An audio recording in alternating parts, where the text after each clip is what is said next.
그 사랑 안에 내가 있습니다. 사랑받은 만큼 변화됩니다. 하나님은 말씀이십니다. 그 말씀 안에 능력이 있습니다. 말씀을 듣는 만큼 살아납니다. 내 마음을 주님께 엽니다.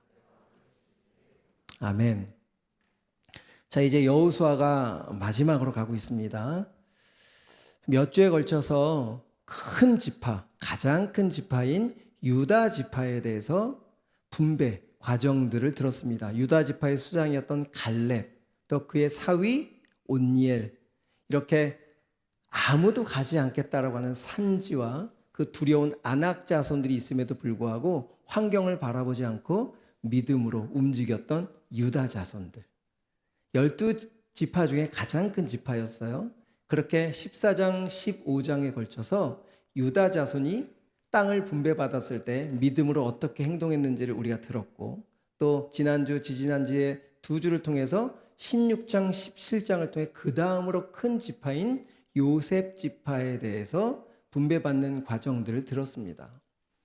자, 지난주에 가장 우리가 꼭 기억해야 될 것은 요셉이라고 하는 그 한 인물의 두 아들, 므낫세와 에브라임이라고 하는 두 아들이 12지파의 편성이 되었어요. 아버지는 빠지고 또 하나 레위라고 하는 제사장 지파는 빠지고, 그 두 사람이 빠진 자리에 요셉의 두 아들 므낫세와 에브라임이 들어갔죠. 그래서 그 두 지파가 요셉 지파라는 이름으로 한 분깃에 땅을 분배를 받았습니다. 그런데 지도를 보시면 그 분배받았던 땅이 가나안의 중심부로 아주 비옥한 땅이었어요.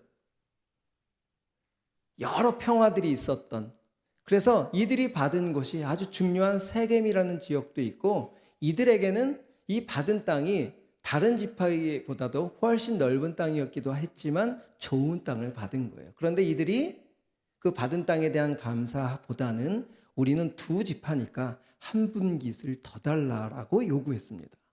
하지만 여호수아는 하나님은 너희들에게 한 분깃을 주셨으니까 너희들 지금까지 큰 민족이 된 것처럼 너희들에게 힘이 있으니까 스스로 개척해서 너희들의 땅을 넓혀 나가라 라고 지혜롭게 대답을 해줬어요. 그랬더니 요셉 지파가 뭐라 그랬습니까?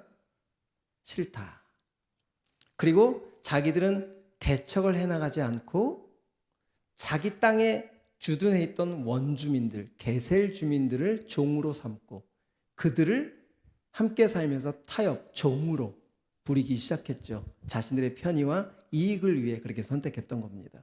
그런데 나중에 우리가 사사기를 지나 쭉 이스라엘 역사를 보면 그렇게 요셉 지파가 타협했던 작은 게셀족 속의 종을 삼았던 일들이, 그 종들이 무슨 일들을 했어요?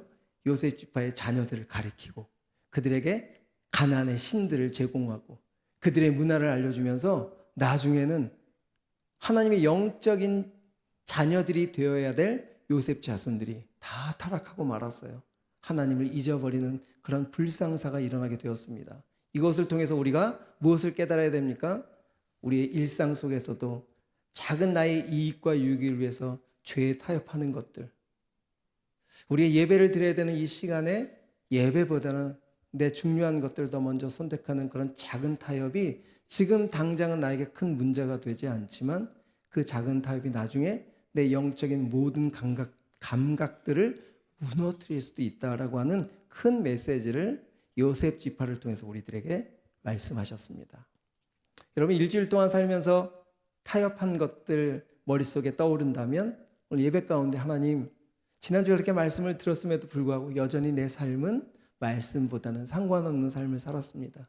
이 연약한 저를 좀 불쌍히 여겨주십시오 하고 다음번에는 이것이 줄어들어야 돼요. 그게 성장입니다. 이렇게 요셉 지파의 이야기를 16장, 17장에 걸쳐서 주님은 말씀해 주시고 그 다음에 17장, 18장, 19장을 통해서 나머지 7지파에 분배되는 그런 과정들을 쭉 기록합니다. 그리고 오늘 여러분들에게 말씀드릴 것은 19장 마지막 절에 이렇게 12지파의 땅이 분배가 다 맞춰졌다라고 하나님은 690년 전에 약속한 아브라함을 찾아오셔서 내가 너로 큰 민족을 이루고 내가 약속한 땅을 너에게 줄게 했던 690년 전의 말씀을 드디어 오늘 성취하셨어요. 여러분 690년 좀 긴가요? 그 690년의 과정들의 이스라엘 민족들의 여러 모습들을 발견하면서 하나님은 인간의 실수와 인간의 부족함 앞에서도 당신의 뜻은 반드시 성취하신다라고 하는 약속의 메시지를 하시는 거예요. 다시 한번 몇 년 전의 약속이었다고요? 690년 전 아브라함에게 하셨던 그 약속을 오늘 성취하셨어요. 19장 마지막 절에. 여러분, 하나님은 우리를 그렇게 완성될 자로 보고 계세요. 내 자녀가 이렇게 될 거야. 왜? 내 생명이 너희들한테 있으니까. 내 생명을 먹는 너희들이니까. 내 말씀과 연합된 너희들이니까 반드시 이렇게 생명의 사망을 삼키고 이렇게 될 거야 하면서 확신을 가지고 우리를 끌어가시는 거예요. 근데 그게 690년이라는 시간이 흘렀지만 오늘 말씀은 반드시 하나님의 말씀은 인간의 상태와 상관없이 성취된다 안 된다? 성취된다. 하나님 나의 부족함에도 내 인생 가운데 개입하셔서 내 인생이 하나님이 완성된 존재로 나를 세워가실 것을 확신합니다. 이런 확신을 가지고 여러분 마음 깊은 곳에 오늘도 흔들리지만 그 믿음의 발걸음을 뛰기를 축복합니다. 자, 이렇게 19장까지 마무리가 되고 오늘 20장 이야기를 여러분들과 하려고 해요. 20장이 아주 짧아요. 1절부터 9절까지 뿐이 없습니다. 근데 그 1절부터 9절 안에 있는 내용은 예전에 모세 때 이미 하나님이 약속하셨던, 정하셨던 그 이야기를 오늘 성취하고 계시는 거예요. 땅에 이제 정착하게 됐습니다. 그동안 광야의 40년을 정착하지 않고 돌아다녔던, 계속 움직여야 됐던 이스라엘 백성들이 가나안 땅에 정착하면서 이들이 삶을 살 때에 가장 필요한 것이 무엇인지를 이 도피성을 정하라 라고 하는 이 한 문장에 주님의 마음이 담겨져 있는 거예요. 우리 한번 1절 2절 한번 읽어보겠습니다. 시작. 여호와께서 여호수아에게 말씀하여 이르시되 이스라엘 자손에게 말하여 이르기를 내가 모세를 통하여 너희에게 말한 도피성들을 너희를 위하여 정하라 라고 말씀하셨어요. 자, 여기에 도피성을 세워야 되는 이유가 뒤에 3절부터 쭉 기록되어 있는데, 먼저 이 신명기하고 민수기의 그 내용들을 통해서 도피성이 무엇인지를 미리 모세를 통해서 계속 알려주셨어요. 그런데 여기에 한 가지 여러분들이 이제 언어적으로 한 가지만 꼭 기억합시다. 다시 2절을 띄워주시면 도피성을 정하여 라고 하는 이 정하다 라고 하는 단어가 여러분 꼭 기억하셔야 돼요. 이 정하다 라고 하는 단어는 히브리 원어적으로 사물에 사용할 수 없는 단어예요. 사람에게만 적용되는 단어입니다. 그런데 도피성이라고 하는 사물에 적용을 시켰어요. 도피성을 정하여. 그렇다면 이 도피성이라는 의미가 바로 오실 예수 그리스도를 예표하기 때문에 이렇게 사람에게 붙여야 될 단어를 사용하신 거예요. 그럼 도피성은 이제 우리가 이미 해답을 얻었죠? 뭐라고요? 도피성 하면 예수 그리스도다라고 하는 것을 먼저 알고 오늘 도피성에 대해서 알아가면 좋을 것 같아요.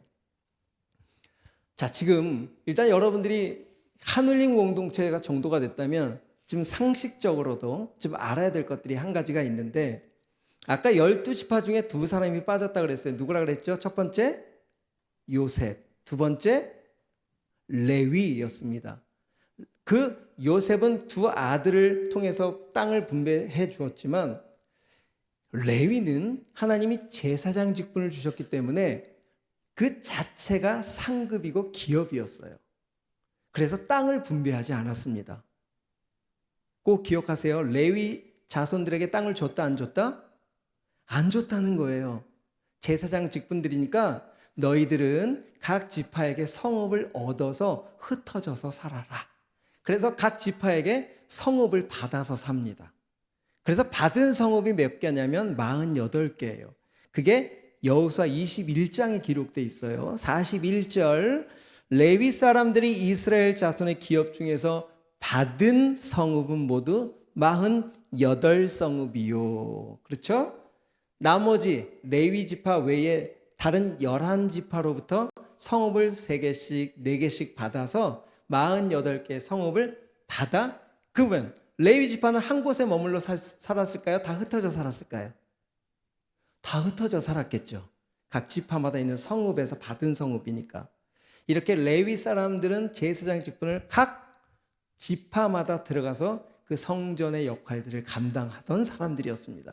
그런데 이렇게 레위 사람들이 받은 48개 성읍 중에서 하나님은 6개의 성읍을 정하셨다는 거예요. 그리고 거기서 도피성이라고 하는 자리를 허락하신 거예요. 다시 레위 사람들이 받은 48개 성읍 중에서 그들이 갖고 있는 성읍 중에서 또 6개를 하나님이 정하셔서 도피성을 만들었다. 그럼 도피성의 주인은 누굴까요? 레위 사람들이잖아요. 이제 이해되죠?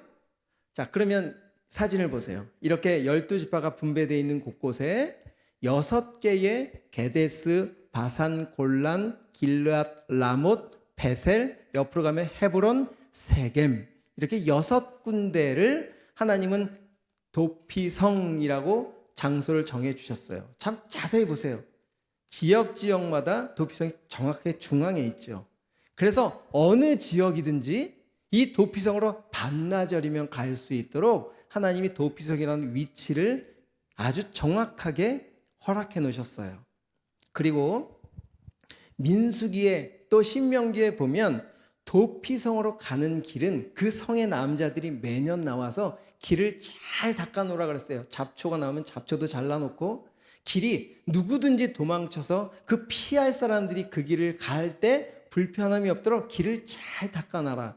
그리고 여기가 도피성이다라고 하는 팻말들을 잘 세워놔라. 누구든지 갈 수 있도록, 누구든지 쉽게 찾을 수 있도록 하나님이 명령으로 내리신 것이 두 번째 도피성의 모습이었어요. 첫 번째 뭐라고요? 누구든지 찾을 수 있는 반나절이면 갈 수 있는 쉬운 장소에 있었고, 두 번째는 누구든지 갈 수 있도록 길을 잘 닦아놨고, 세 번째 산 중턱쯤, 대부분 산지의 성읍들이 있었기 때문에 사람들이 잘 볼 수 있는 높은 쪽, 그래서 히브리 사람들이 생각하는 높다라고 하는 것은 안전하다라고 하는 뜻이 있어요. 그 6개의 성읍은 아주 안전했습니다. 자, 이렇게 도피성에 대한 설명들을 제가 쭉 말씀드렸어요. 예수님께로 나아가는 길, 예수님은 우리들 향해서 언제든지 열려 계신 분. 이게 모두 지금 도피성의 이야기를 가만히 유추해 보면 다 예수님에 대한 이야기를 하고 있다는 것을 꼭 기억하셔야 돼요. 가장 높으신 보좌에 앉으신 그 안전하신 예수 그리스도. 내가 곧 길이요 진리요 생명이니 예수님께 가는 길은 넓고. 여러분, 이런 하나하나가 다 우리가 예수님을 만날 수 있도록 도피성이라는 것을 통해서 누구든지 예수님을 만날 수 있도록 하나님은 정착된 가나안 사람들에게 예수 그리스도를 계속 전하신 거예요. 자, 이제 조금 생각해 봅시다. 그런데 더 놀라운 것은 유대인만 가게 하지 않으셨다는 거예요. 이방인들도, 종들도, 여자들도, 누구도 도피성에는 갈 수 있게 문을 열어놓으셨어요. 그러니까 이 도피성에 대한 모든 이야기는 이 땅을 살아가는 가나안 민족에 대한 이야기가 아니라 우리들을 향한 하나님이 준비하신 성이라고 하는 것을 꼭 기억하셔야 되죠. 자, 그런데 오늘 예화를 하나 드릴게요. 아주 중요한 예화예요. 오늘 본문 3절에 보면 그 도피성에 어떤 사람이 들어가야 되는지를 기록하고 있어요. 우리 3절 다 같이 한번 읽어봅시다. 우리 다 같이 졸리면 더 크게 시작. 부지 중에 실수로 사람을 죽인 자를 그리로 도망하게 하라. 그리고 뒤에 이는 너희를 위해 피해 보복자를 피할 곳이니라. 아주 중요합니다. 이 20장 3절은 도피성을 만든 이유를 설명하고 있는 거예요. 자, 이것을 설명해 드릴게요. 자, 먼저 부지 중에 실수라고 하는 단어가 우리들의 모습을 대변하는 거예요. 가나안 땅에 이스라엘 백성들이 하나님의 자녀로 살지만 완성되어 있다는 거에 실수할 수 있다는 거예요. 실수할 수 있다는 거예요. 우리가 살다 보면 부지 중에 다른 사람을 해할 수도 있고, 우리가 그리스도인이지만 다른 사람에게 잘못된 행동들을 할 수 있다 없다? 할 수 있다는 거예요. 우리를 완성된 자로 보지 않으셨어요. 그 대신 그 당시 동해보복법이 있었어요. 인터넷 찾아보시면 어려운 단어예요. 동해보복법이라고 해서 생명에는 생명으로, 이에는 이로, 눈에는 눈으로. 살인을 당하면 살인을 해야 당신은 그것이 정의라고 생각했어요. 그러니까 정당방위, 당연한 거야. 내 누군가 가족이 살해를 당했다면 살해한 그 사람을 똑같이 살해해도 전혀 법적으로 문제가 없었다는 거예요. 그걸 동해보복법이라고 해요. 그런데 지금 다시 정리해보면 하나님은 그 피해 보복자의 복수로부터 막으시기 위해서 도피성을 만드셨다고 그랬죠. 그렇죠? 실수로 사람을 죽일 수 있는 사람을 위해서도 또한 그 실수한 사람을 쫓아가서 죽이려고 하는 보복자를 위해서 두 사람을 위해서 이 도피성을 만드셨다는 거예요. 여기서 정말 큰 포인트가 있는 거예요. 여러분, 우리는 그리스도인으로서 이 땅에 살아가지만 정말 저도 1년 동안 돌아보면 참 많은 실수들을 했다. 누군가에게는 상처도 줄 수 있고 나의 어떤 여러 가지 표현들이 내 가장 가까운 아내에게는 더 많은 상처를 주었을 수도 있죠. 우리 아내가 훨씬 나보다 포용력이 크니까 나를 데리고 살 뿐인 거지. 나의 연약함을 알면서 끌어안아주는 사람이 있기 때문에 내가 이렇게 성장하는 것처럼 우린 실수할 수 있다는 것을 아내는 훨씬 나를 끌어안아줌으로써 내가 그것을 알아가는 거예요. 도피성이 바로 그런 거예요. 그렇게 실수로 사람을 죽여서 그 예화가 신명기 19장 5절에 이런 예화가 있어요. 우리 한번 읽어봅시다. 시작. 어떤 사람이 이웃과 함께 나무하러 숲속으로 들어가서 나무를 찍다가 도끼가 자루에서 빠져나가 친구를 쳐서 그가 죽었을 경우에 죽인 그 사람이 그 구별된 세 성읍 가운데 한 곳으로 피신하며 살 수 있었습니다. 지금 이야기가 친구가 둘이 나무하러 갔는데 잘 정비되지 않은 도끼가 찍다가 이게 날아가지고 뒤에 있는 친구가 죽은 거예요. 이거 지금 친구의 잘못입니까? 실수입니까? 이런 예화를 드리는 거예요. 우리는 살다 보면 이런 실수를 할 수 있다는 거예요. 나와 상관없는 일들. 이런 예화를 구체적으로 성경에서 들어주면서 성경에서 말하는 지금 도피성이라는 것은 무조건 잘못을 인정해주고 그것을 포용해주겠다는 뜻이 아닙니다. 그런 사람들이 실수로 살인을 했을 때 피해 보복을 당하지 않도록 피해 보복자의 연약함도 이 보복이 계속 감정적으로 나아가지 못하도록 서로를 지켜주기 위한 것이 뭐라고요? 도피성이라는 거예요. 왜? 하나님의 사람들은 귀하니까. 근데 그러면 정말 죄 지은 사람들은 도피성으로 도망갔어요. 그 도망갔을 때 그 도피성에 살고 있는 그 레위의 장로들은 그 사람을 일단 먼저 받아줍니다. 그리고 그 받아준 다음에 그 사람을 정확하게 재판을 해요. 진짜 고의로 아니면 잘못했는지를 정확하게 상황적으로 판단을 해요. 그래서 이 사람이 고의로 살인을 한 사람이라면 법을 집행합니다. 그 당시에 살인한 죄의 대가를 치르게 해요. 그 대신 실수로 정말 사람을 죽인 상황이라면 그 성의 대제사장이 죽을 때까지 그 성에 머물러 있어야 돼요. 이게 법이었습니다. 그냥 내보내는 게 아니에요. 고의로 살인을 안 했어도. 대제사장이 나이가 10년을 더 살았다면 10년 동안 그 성에 머물면서 그 하나님 앞에 또 레위인들 앞에서 계속 자신의 잘못을 인정하고 아무리 자신이 실수를 했다 하더라도 그 실수에서 죽인 그 살인한 그 가족들의 감정들이 수그러질 만큼 그곳에서 수행을 해야 되는 거예요. 죄에 대한 대가를 그 안에서 치르게 했습니다. 그래 이 도피성이라는 것은 공평성을 얘기하는 거예요. 사람도 살리고 하나님의 공의도 실현시키는 그런 것이 도피성이었다. 제가 여러분 두 번째 보복 심리에 대해서 좀 말씀을 나누고 싶어요. 그 당시에 동해보복법이라고 하는 것이 만연되어 있기 때문에 내가 이 사람에게 100을 가했으면 저 사람이 나한테 100을 가하는 것은 당연한 거였어요. 그러니까 사회가 어떻게 됐겠습니까? 여러분 이 시대를 한번 돌아봅시다. 보복이라고 하는 것이 운전을 좀 잘못하다가 실수로 길을 잘못 들어서 제가 한남대교를 지나가는 실질적으로 있었던 일이에요. 너무 급하게 우회전을 해서 빨리 들어가야 되는데 제가 실수로 급하게 들어갔어요. 그때 뒤에 있던 차가 막 싼라이트를 날리고 내 차 앞으로 쫓아와가지고 끼익 서가 진짜 사고 날 뻔하고 차에서 내려서 막 싸우려고. 여러분, 이 시대가 그 사람 뭐라 그러는 게 내 실수 맞아요. 내려서 죄송합니다. 제가 길을 잘못 들어서 제가 지금 늦게 해서 판단을 해서 급하게 끼어들어서 너무 죄송합니다. 라고 제가 죄송하다고 이야기했어요.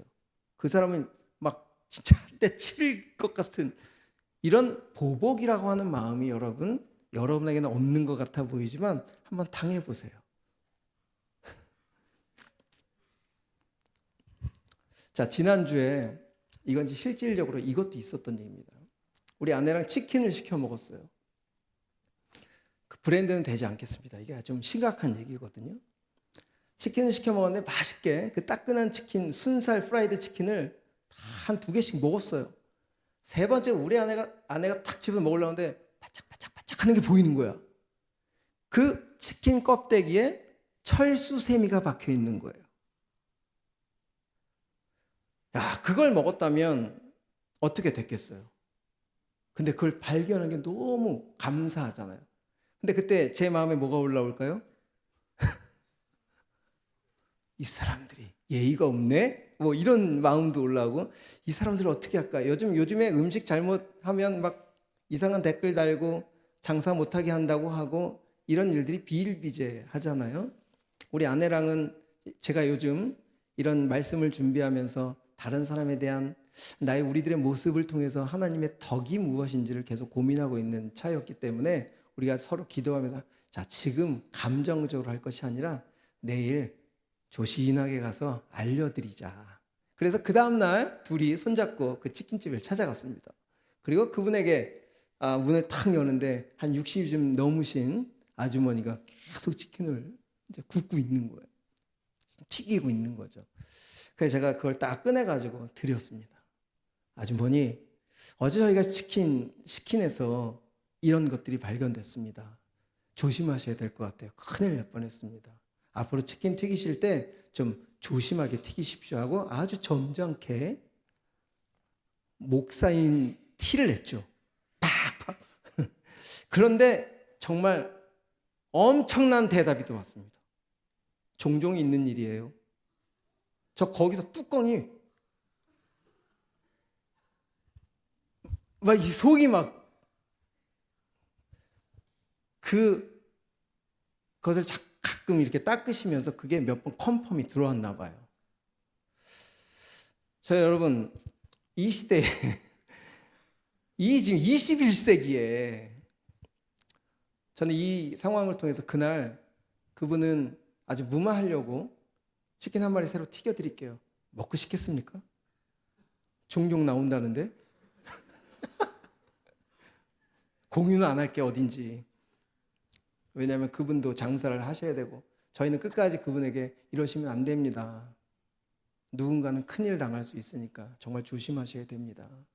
저희들은 뭐 치킨을 더 먹고 싶어서도 아니고 무슨 보상을 받으려고 하는 마음이 있어서 온 게 아닙니다.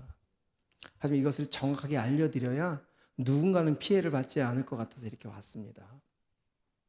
그럼 제가 이런 이야기하는 건 우리 자랑하는 이야기가 아닙니다. 이 시대가 보복에 대한 심리가 작동하기 시작하면 이거 건수예요. 어떻게 살아도 나의 합리적인 보상을 받을 수 있는 기회일 수도 있는 거죠. 그럼 지금 이 동해보복이라고 하는 것이 이 시대에 우리들에게 그냥 만연한 감정적으로 내가 조금 불리하고 내게 조금 불편함을 당하면 그냥 바로 그만큼 해야 되는 것이 직성이 풀리는 시대가 됐다니까요. 여러분 안 그래요? 좀 불이익을 당하면 그렇게 안 합니까? 경찰서를 찾아가서라도 내 이익 찾으려고 하지 않아요? 하나님의 백성이라면 너희들끼리라도 동족끼리라도 서로를 사랑해야 되지 않겠어? 내가 너희들의 진짜 잘못된 점들을 체크했다면 내가 저 하늘에서 너희들 다 죽일 수도 있었어 하면서 예수님이 얘기하실 수 없을까? 그런데 우리 주님은 우리들에게 수많은 실수와 잘못과 죄를 지었음에도 불구하고 우리를 끌어안으신 것이 도피성의 모습인 거예요. 하지만 그분이 그냥 끌어안아 주신 거예요? 그만큼의 희생 대가를 하셨어요. 예수님의 죽음의 대가가 있었기 때문에 우리를 끌어안아 주신 거예요. 도피성이라는 것은 바로 그런 겁니다. 무조건 받아주는 것이 아니에요. 무조건 잘못을 인정해 주는 것이 아니에요. 여러분들, 우리 하나님 앞에 은혜를 받았다는 것은 예수 그리스도가 우리를 위해서 죽어주신 그 이유가 있기 때문에 우리가 이렇게 은혜를 입는 거지. 그 은혜를 모르고 살기 때문에 우리가 보복에 내 감정대로 살아가는 거예요. 내 방법대로, 내가 하고 싶은 대로, 내 욕심대로. 세상과 다르지 않도록, 다르지 않게 우리가 똑같이 살고 있다면 우리를 통해서 피난처 대신 예수님이 어떻게 드러나겠습니까? 그렇죠? 오늘 이 찬양팀 준비할까요?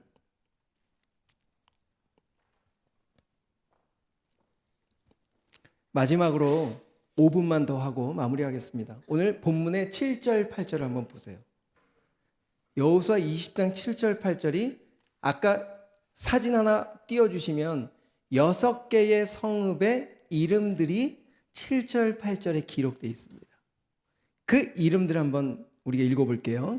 이에 그들이 납달리의 산지 갈릴리 게데스와 에브라임 산지의 세겜과 유다 산지의 기리앗 아르바 곧 헤브론과 여리고 동쪽 요단 저쪽 르벤 지파 중에서 평지 광야의 베셀과 갓 지파 중에서 길앗 라못과 므낫세 지파 중에서 바산 골란을 구별하였으니, 지금 6개 성읍의 이름이 나왔죠. 이 성읍의 이름이 너무 은혜가 되는 거예요. 우리 한 가지씩 체크해 봅시다. 첫 번째, 갈릴리의 게데스라고 합니다. 게데스라고 하는 단어가 카도시, 거룩이란 뜻입니다. 그러니까 도피성은 우리가 생각했던 죄인 되었던 우리들이 피해 들어간 그곳에 하나님의 은혜로 우리가 거룩한 속죄함을 입은 존재가 되는 예수 그리스도를 상징하고 있다는 거예요. 두 번째, 에브라임 산지의 세겜이란 땅입니다. 이 성은 세겜, 어깨라고 하는 의미가 있어요. 세겜. 예수 그리스도께서 정사를 메었고 자신의 잃은 양을 어깨에 메고 오는 목자의 모습을 비유한 것처럼 바로 이 세겜이라고 하는 피난 도피성은 모든 죄와 죽음의 무거운 짐을 우리 주님께서 다 짊어지고 가신, 그래서 우리를 하나님의 자녀됨으로 이끌어 가시는 곳이 바로 두 번째 세겜이라고 하는 의미가 있는 거예요. 세 번째, 유다 산지의 헤브론. 많이 들었죠? 헤브론. 이 산지를 주십시오 했던 갈렙이 성취했던 땅. 헤브론 하바르라고 하는 단어입니다. 여기는 교제, 연결, 연합이라는 뜻이 있어요. 그렇게 죄인이지만 예수 그리스도의 중보에 의해서 하나님과 연합된 존재로 살 수 있다. 이게 세 번째 헤브론을 통해서 우리들에게 말씀하시는 거고, 네 번째 성읍 베셀, 루벤 지파가 있는 베셀은 요새 피난처라는 단어가 있어요. 그렇다니 우리가 이 보호받을 수 있는 곳은 이 세상의 그 물질도 아니고 그 어떤 것도 아니라는 거예요. 정말 예수 그리스도 안에서 우리가 보호를 받을 수 있다라고 하는 의미가 네 번째 베셀이라고 하는 뜻이 있고, 다섯 번째 길르앗 라못. 길르앗이라는 뜻은 성읍이죠. 라못, 들어올리고 높여지다. 높은 성읍이라는 뜻이긴 하지만 우리를 그렇게 그리스도의 자녀로 높이 올려주시는, 비천한 마귀의 종의 신분이었지만 예수 그리스도 안에서 새로운 피조물로 우리를 하나님의 영광스러운 신분으로 세우시겠다라고 하는 것이 이 도피성 안에 숨겨져 있는 의미죠. 마지막으로 므낫세 지파에 있는 성읍 바산 골란이라고 하는 이곳은 곤란하다 이런 뜻이 아니라 기쁘다라는 뜻이에요. 마치 흥분을 감추지 못하고 막 소리를 지르고 아까 우리 워십팀들이 막 뛰었던 것처럼 주님의 그 은혜, 주님의 그 사랑 때문에 기뻐 뛰며 춤을 추는 것처럼 정말 하나님이 주신 사망으로 살 수밖에 없는 우리들을 생명으로 바꾸어 주신 그 예수 그리스도를 향해서 기뻐 춤추는 존재로 바꾸어 주시는 예수 그리스도. 자, 이렇게 6개의 성읍의 이름들을 통해서 도피성, 정말 연약하고 참 부족하고 이 땅에 그리스도인의 자녀로 살아가는, 그리스도인의 신분으로 살아가는 우리들이 어떻게 성장해야 되는지, 또 세상과 다르게 어떻게 우리가 용납하면서 살아가야 되는지를 오늘 도피성을 통해서 말씀해 주고 계시는 것 같아요. 우리 찬양합시다. 지난주에 그 사랑이란 찬양을 하면서 후렴에는 함께 지어져 가네라고 하는 찬양 후렴을 좀 하면 좋겠는데요. 하나님 안에서 우리 서로 이어져 주가 거하실 성전이 되네. 모퉁이 돌 되신 예수와 하나 되게 하신 성령 안에서 함께 지어져 가네라고 하는 함께 지어져 가네라는 찬양을 할까요? 갑자기 해도 되겠죠? 함께 지어져 가네 혹시 PPT가 준비될까요? 일단 함께 지어져 가네로 F에서 G로 갑시다. 우리는 하나님의 자녀. 지난주에 우리가 특송을 했던 곡이에요. 헌신 예배 때. 자, 지금은 핸드폰 꺼내도 됩니다. 지난주에 다 나눠준 악보 보면서 우리는 하나님의 자녀. 우리는 하나님의 자녀. 주 사랑하네요. 주 사랑하네. 우리 거할 때 주님 나를 사랑하신 것 같이 우리도 서로 사랑할 수 있네. 우리는 주의 몸된 교회. 우리는 주의 몸된 교회. 모든 지체가 하나 될 때 모든 지체가 하나 될 때 예수님의 마음을 닮아가며 고통과 즐거움 함께 나누네. 하나님 안에서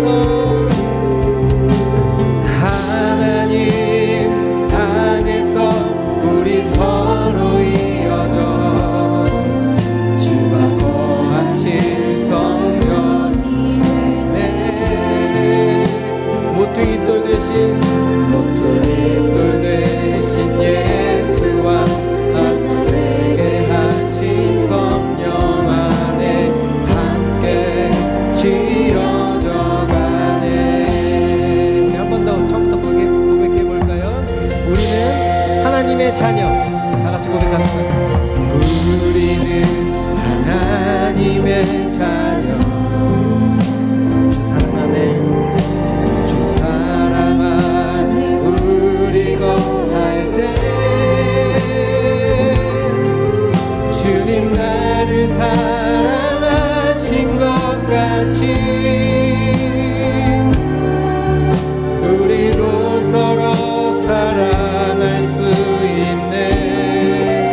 우리는 주의 몸된 교회. 우리는 주의 몸된 교회. 모든 지체가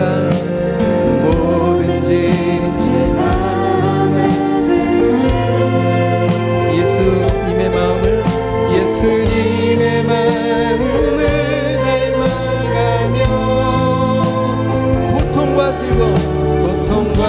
즐거움 함께 나누는 우리 선포합시다. 하나님 안에서 우리 서로 하나님 안에서 우리 서로 이어져 주가 거하실 성전이 되네.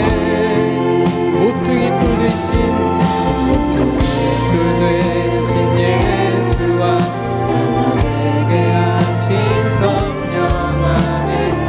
우리 목소리 높여서 하나님 안에서 우리 선포합시다. 하나님 안에서 우리 서로 이어져 주가 거하실 성전이 되네. 모퉁이 돌 되신 예수와 나가 되게 하신 성령 안에 함께. 우리 마지막으로 한 번만 더 고백할까요? 하나님 안에서 우리 서로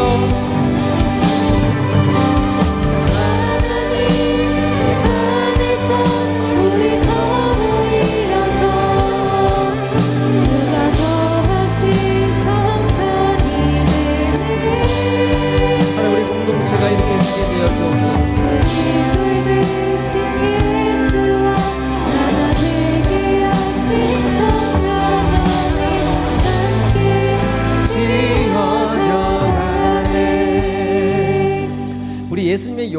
피난처라고 하는 용납이 있으셨기 때문에 우리가 실수하고 피난처로 도망가고 또 거기서 해결받고 또 삶으로 나오고 돌아오는 이런 반복된 삶들이 우리는 어쩔 수 없이 죽을 때까지 있을 것 같아요. 그래서 이 예배가 너무 소중하고 예배 가운데 와서 말씀 앞에 더 우리가 서고 말씀이 우리의 심령을 자꾸만 건드릴 때에 하나님, 세상은 보복법처럼 당연히 그렇게 살지만 이번 일주일 동안은 주님의 마음으로 한번 살아보겠습니다. 그런 마음으로 제 마음을 좀 다스려 주십시오. 오늘 우리가 찬양한 것처럼 나는 주의 몸된 교회입니다. 교회답게 살게 해 주옵소서. 우리 기도하며 나가봅시다. 다 같이 기도하겠습니다.